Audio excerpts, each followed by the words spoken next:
Apparently, I'm not the only person that loves a good lost city, and after looking at a lot of suggestions, I am completely mystified by the story of Singapore, Michigan.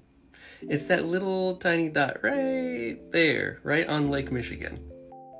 Singapore, Michigan was established in 1836 by New Yorker O'Shea Wilder with the intentions of making it a profitable port town to rival Chicago.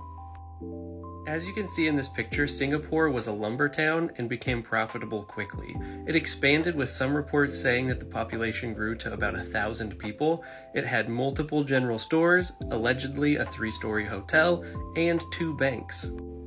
Interestingly enough, the banks that were in Singapore were wildcat banks that printed their own currency, and it looks very cool. Like, that is some very nice looking paper money. In the 1840s, only about 10 years after its founding, a 40-day blizzard came through and almost froze Singapore off the map, but luckily a shipwreck nearby washed some supplies ashore, and the settlers in Singapore were able to, last through the blizzard. Singapore's demise is much stranger than being frozen by a blizzard, though. After the Great Chicago Fire, the city was rebuilding, they needed supplies, and luckily for the residents of Singapore, that meant lumber needed to be shipped and purchased. Singapore had a really nice economic boom during the Great Chicago Fire rebuild, but it was short-lived. They got a little overzealous, logged every tree in the area, not knowing that those trees were basically the only thing keeping the sand dunes from rolling in.